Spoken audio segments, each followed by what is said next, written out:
یہ ہے اجازی آفیشل، یہاں آپ کو حمد و نعت اور تقاریر دیکھنے کو ملے گی۔ اپنے محبت کے قابل وہ انسان ہے، ساری کائنات میں عزت و شرافت اور عظمت تحسین و تکریم کے قابل وہ شخص ہے جو قرآن کریم والا ہے، جس نے قرآن کریم کو پڑھا اور اس پر عمل کیا۔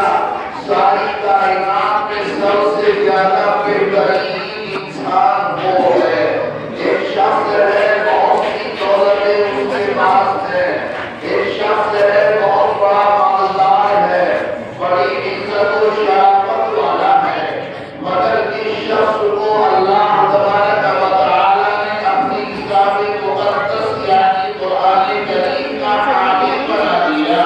اس سب سے زیادہ عزت کے قابل ہے، اس لیے کہ اللہ تبارک و تعالی نے ارشاد فرمایا کہ قرآن کریم کو ہم نے پہاڑوں پر پیش کیا، اس نے انکار کر دیا، چاند پر پیش کیا، اس نے انکار کر دیا، ہم نے سورج پر پیش کیا، اس نے انکار کر دیا، ہم نے آسمانوں پر پیش کیا، اس نے انکار کر دیا۔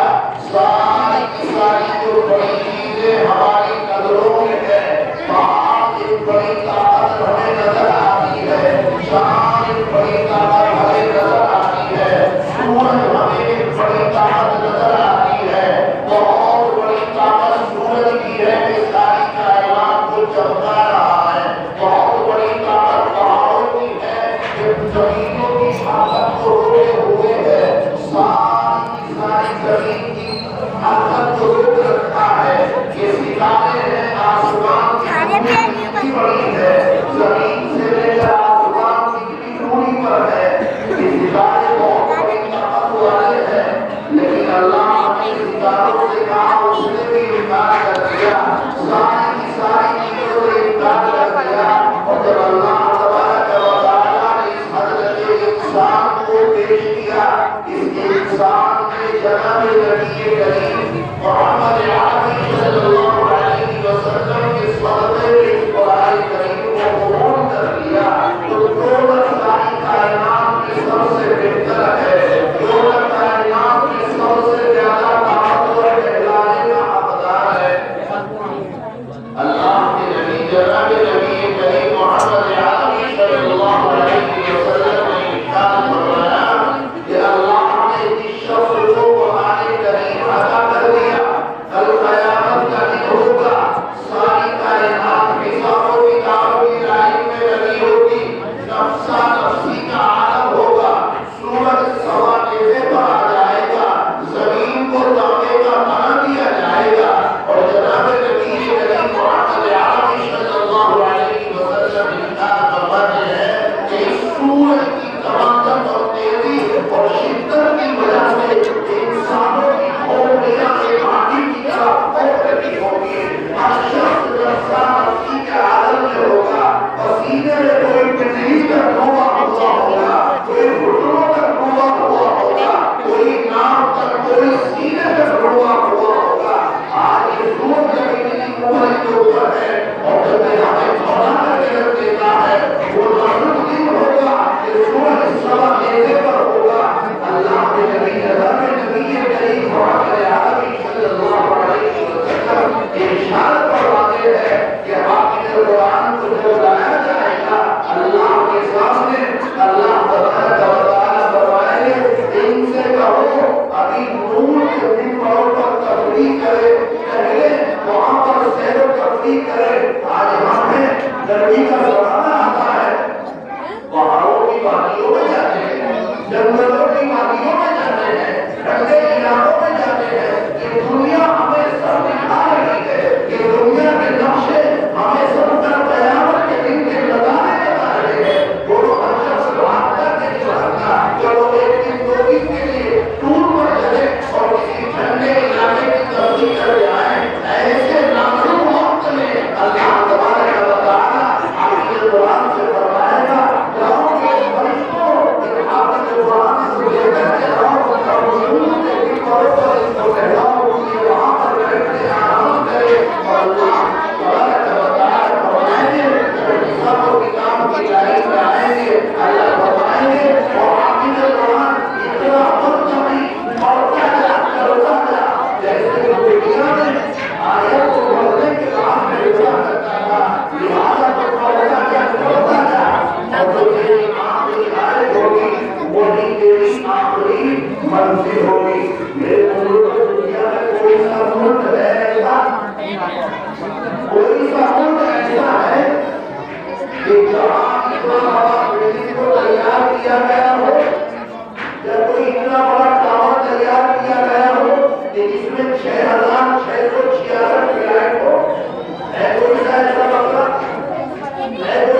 اپنے بچوں کا فیوچر بنانے کی کوشش کرتا ہے.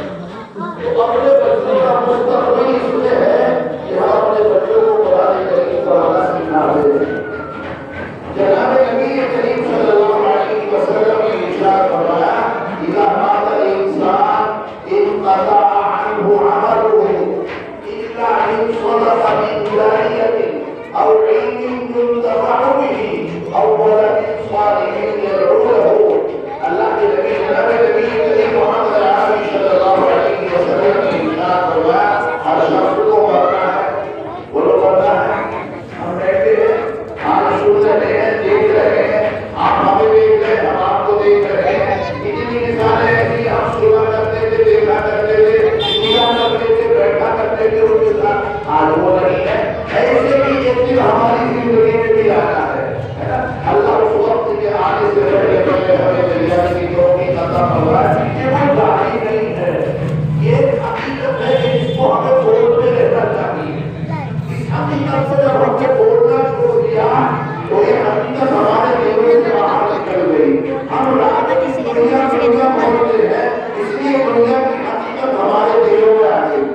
ہم اگر موت کو رات دن بولے رات دن بیان کرے موت کا ذکر کرے تو انشاءاللہ ہمارے دلوں کی سختیاں دور ہو جائے گی اور عملی ہماری ختم ہو جائے گی. اللہ ہمیں عملی توفیق عطا کرے گا. تو اللہ کے نبی صلی اللہ علیہ وسلم نے ارشاد فرمایا ہر شخص کو مرنا ہے اور جب آدمی مر جاتا ہے تو عمل کا سلسلہ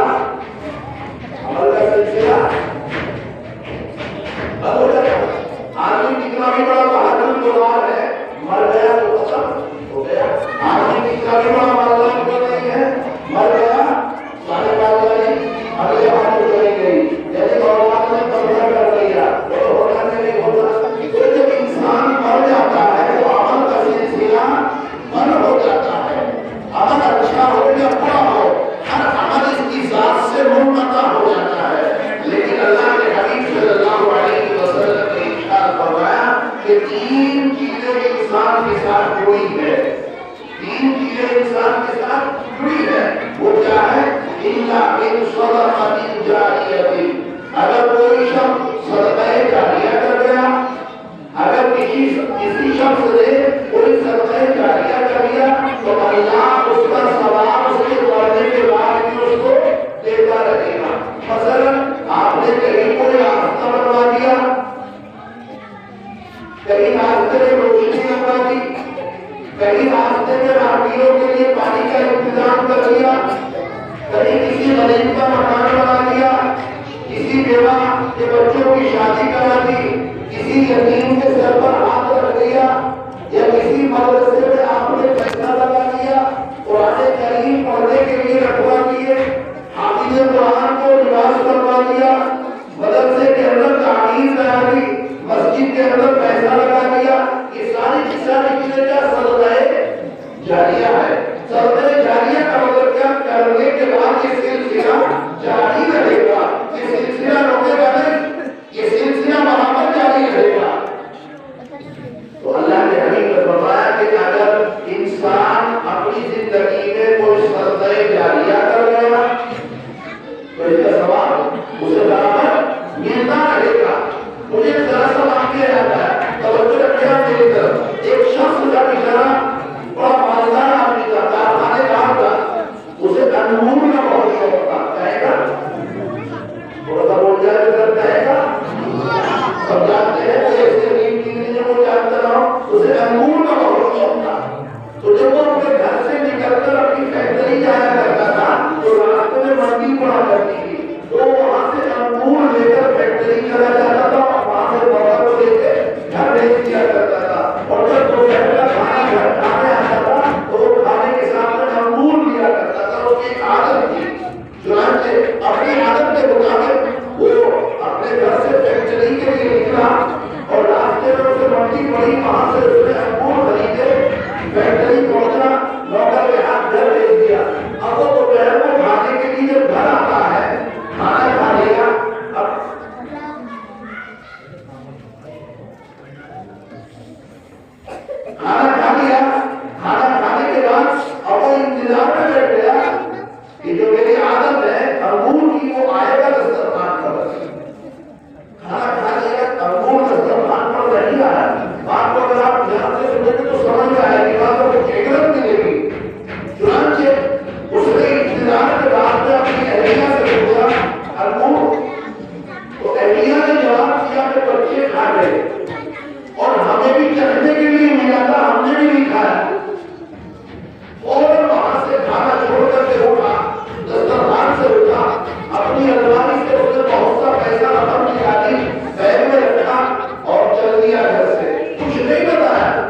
کے پاس گیا، پلوٹ خریدا، فوراً اس کو رقم اس کے ہاتھ کما دی اور فوراً اس نے ایک بلڈر کو تلاش کیا، ابھی فوراً بلڈر کو تلاش کیا، بلڈر بھی اسے مل گیا۔ اب بلڈر نے بتایا اتنا سامان ایسے ایسے لگے گا، ایسے ایسے بڑھے گا۔ چنانچہ وہ بڑھنے کی دکان پر گیا، وہاں سے اس نے جو سامان ہوتا ریتا بجلی چوکا سب کچھ لیا اور لانے کے بعد اس نے مستری کو بھی لگا دیا اور اس کی اس نے بنیاد کھلوا دی اور تعمیر شروع کرا دی۔ اب جب کام شروع کرایا تو آنے میں گھر لیٹ ہو گیا، جب دیر سے پہنچا تو بیوی نے سب سے پہلے اس کے ذہن میں وہی سوال چل رہا تھا کہ اتنا پیسہ الماری سے نکال کے کیوں لے کر کے گئے ہیں؟ اور عورت کی فطرت ہوتی ہے، جب لاتا ہے تو بڑا اچھا لگتا ہے اور جب لے جاتا ہے تو بڑا برا لگتا ہے۔ کمال یہ رہا اور عورت کا سب کچھ اس سے بتا کے لے دی جائے، یہ فطرت ہوتی کوئی زیادہ ہوگی عورت ہے نا؟ تو عورت کی انتظار میں کہ اتنا پیسہ کیوں لے کے گیا، بتانے میں کیوں دیر ہو گئی کہ وہ سوال اس کے ذہن میں چل رہے تھے۔ آگے فوراً سوال پیسہ کہاں لے کے گئے، اتنی دیر اس سے کیوں آئے؟ اس نے کہا کوئی بات نہیں، میں اپنا انتظام کر کے آیا ہوں۔ کیا جواب دیا؟ میں اپنا انتظام کر کے آیا ہوں۔ کہا کیا انتظام کر کے آیا ہو؟ کہا میں نے اللہ کے گھر کے لیے زمین لی، یعنی مسجد کے لیے، اور میں نے مسجد بنوانا شروع کر دی ہے۔ کہا یہ کیسے ہوا؟ کہا میری سمجھ میں بات آ گئی۔ کہا کیا بات آ گئی؟ کہا میری زندگی میں میری پسند کا کھانا میرے دسترخوان سے اٹھ چکا ہے۔ میری زندگی میں میری پسند کا میرا کھانا میرے دسترخوان سے اٹھ چکا، ختم ہو چکا۔ پتا ہے مجھے انگور کا شوق ہے اور میں روزانہ بیچتا ہوں اور جو میں کھاتا ہوں، آج میری زندگی میں میری پسند کا کھانا میرے دسترخوان سے جب اٹھا تو میری سمجھ میں آ گیا یہ سب ہوگا۔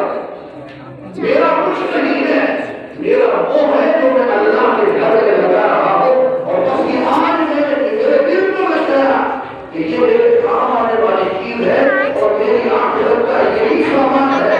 تو میرے بزرگ اللہ کے حبیب نے ارشاد فرمایا کہ اگر کوئی شخص اپنی زندگی میں صدقہ جاریہ کرنے چلا گیا اور ہوتا کیا سب دیکھتے کوئی والی نہیں ہے، باپ مرے سب سے پہلے نظر باپ کی نیت تو ہوتی ہے، کیا چھوڑا کتنا چھوڑا وہ تو ہوتی ہے، بڑھوانے کی فکر لگ گئی۔ باپ کا انسان سوال نہیں ہے، اگر کریں گے چند رسمت دکھانے کے لیے، باقی عظمت نہیں ہے۔ اللہ سب کے دلوں میں اپنے ماں باپ کی محبت عظمت پیدا فرما دے۔ تو الا من صدقۃ جاریہ، اگر کوئی شخص اپنی زندگی میں صدقہ جاریہ کر گیا تو اس کا سلسلہ قیامت تک چلتا رہے گا اور اس کرنے والے کو اس کا ثواب ملتا رہے گا۔ دوسری چیز اللہ کے حبیب صلی اللہ علیہ وسلم نے ارشاد فرمائی، اول الا من صدقۃ جاریہ او علم ينتفع به، کسی کو کچھ سکھا کر کے چلا گیا، کسی کو کچھ پڑھا کر کے چلا گیا، کسی کو دین کی باتیں بتا کر کے چلا گیا، کسی کو اپنا شاگرد بنا کر کے چلا گیا۔ اب وہ جب تک پڑھے گا پڑھائے گا، جب تک بھی پڑھے گا پڑھائے گا، اس کا ثواب کسے ملے گا؟ اس کے پڑھانے والے کو ملتا رہے گا۔ ہم اپنی ذات سے کسی کو حافظ بنا جائیں، ہم اپنی ذات سے کسی کو نیک بنا جائیں، ہم اپنی ذات سے کسی کو نمازی بنا کر کے چلے جائیں، ہم اپنی ذات سے کسی کو دین کا داعی بنا کر کے چلے جائیں، ہم کسی کو اپنی ذات سے راہ راست پر لگا کر کے چلے جائیں، ہم کسی کو اپنی ذات سے دین کے راستے پر چھوڑ کر کے چلے جائیں، تو یہ جب تک اس راستے پر چلتا رہے گا اور جتنے بھی اس کی محنت سے اس راستے پر آئیں گے تو اس کا ثواب کسے ملے گا؟ اس راستے پر لگانے والے کو ملتا رہے گا۔ تو یہ دوسرا سبقہ ہے جو انسان کے مرنے کے بعد بھی انسان کو اس کا بدلہ اس کی قبر میں اللہ کی طرف سے پہنچتا رہے گا۔ اور تیسرا بدلہ کیا ہے؟ اول صالح يدعو له، یا اپنی اولاد کو نیک صالح بنا کے چلا گیا، اولاد کو نیک صالح بنا کے چلا گیا۔ نیک صالح کیسے بنے گا؟ قرآن کو پڑھے سمجھے گا، قرآن پر عمل کرے گا، اللہ والوں کی صحبت میں رہے گا، کبھی تو دیکھ پڑے گا نا۔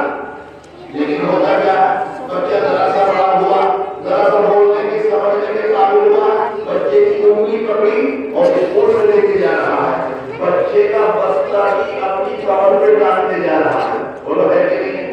میرے بزرگ یہاں ایک ذرا سی باریک بات میں آپ کو بتانا چاہوں گا کہ ماں بستر سے اٹھ کر اپنی نیند چھوڑ کر اس بچے کو نہلاتی ہے جو بچہ اسکول جانے والا ہے۔ یہ ہوتا کہ نہیں ہوتا؟ ماں اپنی نیند چھوڑ رہی ہے، اپنے آرام کو قربان کر رہی ہے اور اس بچے کو تیار کرنے پر لگی ہے جو بچہ اسکول جانے والا ہے، اور باپ اس بچے کا بستہ بھی اپنے کاندھے پر ڈال کر کے جا رہا ہے، اور جو بچہ مدرسے جانا ہے ہمیں جانا کہ نہیں جانا، ہمیں پڑھے جانا کہ نہیں جانا، آپ کی بات جانا کہ نہیں جانا۔ اگر بچہ رو رہا ہے تو کیا کہنا، مجھے حافظ کی بات بہت پڑھوں گا، اگر حافظ کی ہے تو بڑا کو پاؤں کے کوئی بھوک ہے، حافظ جی سے پڑھا رہا ہے اور اسکول کی طرف کو توڑوا رہا ہے، حافظ جی کا ہوم پیدا کر دیا اور اسکول کی بولو یہ ہوگا کہ نہیں ہوگا؟ بتاؤ یہ سلوک ہمارا جائز ہے کہ ناجائز ہے؟ مدرسے سے ہم نے خوف دلا دیا، مدرسے کی حیبت کو دل میں پیدا کر دیا، اب بچہ مدرسے نہیں جاتا ہے، اسکول کی طرف دوڑ کر کے جاتا ہے، اس کا بستہ بھی اپنے کاندھے پر لے جا رہا ہے، اور اس بچے کا نہ منہ دھلا، نہ آنکھیں صاف ہے، نہ ناک صاف ہے، گندے گندے کپڑے ہیں، اور اس کے ہاتھ میں قاعدہ پکڑوایا اور مدرسے کی طرف کو بھگا دیا، چلتا کر دیا، اور کتنا ناجائز سلوک ہمارا ہے، جس کے پیچھے اللہ نے کامیابی کے فیصلے فرما دیے، اور مرادی صالحین یدعونہ، تیسری فرمائی اللہ کے نبی نے کہ اپنی اولاد کو نیک صالح بنا دو، اگر اولاد کو نیک صالح بنا دیا تو تم تو قبروں میں چلے جاؤ گے، انشاءاللہ تمہیں اس کا فائدہ پہنچتا رہے گا، اور جب ہم بچے کو حافظ قرآن بنا دیں گے، عالم قرآن بنا دیں گے، وہ اللہ سے مانگے گا کہ نہیں مانگے گا، ایثار ثواب کرے گا کہ نہیں کرے گا، ہم نے سکھا دیا تو ہمیں اس کا فائدہ قبر میں ملتا رہے گا۔ تو میرے بزرگوں، زیادہ لمبی بات کہنے کا موقع نہیں ہے، یہ چند باتیں میں نے آپ کے حوالے کی ہیں، ہمیں آج اللہ نے آنکھیں کھول رکھی ہیں، ہمارے کان بھی کھلے ہیں، پیر بھی چل رہے ہیں، ہاتھ بھی چل رہے ہیں، دماغ بھی کام کر رہا، دل بھی کام کر رہا، تو پتہ یہ لگا کہ یہ سوچنے کا اور کرنے کا وقت ہے۔ آج ہم اپنا راستہ طے کر لیں، ہمیں کیا کرنا ہے، آج ہم اپنی اولاد کو سنبھالنے کی کوشش میں لگ جائیں، تاکہ یہ اولاد ہمارے مرنے کے بعد ہمارے لیے سارے ثواب کر دیا کرے، ہم اپنی اولاد کی زندگی اور آخرت کو سنبھالنے کی آج کوشش کریں، آج سوچ لیں، اللہ عمل کی توفیق ہمیں عطا کر دے گا، اللہ تعالیٰ ہمیں سمجھنے کے ساتھ ساتھ عمل کی توفیق عطا فرما دے۔ وآخر دعوانا الحمدللہ رب العالمین۔ اٹھو مسلمانوں، قرآن کی دعوت کو پھیلاؤ، اٹھو بزرگوں، اٹھو نوجوانوں، قرآن کی دعوت کو پھیلاؤ، جہاں بے نوا کو عافیت کے راز سمجھاؤ، زمانہ آج بھی قرآن ہی سے پھیل پائے گا، مٹے گی ظلم و شر اور سورج جگمگائے گا۔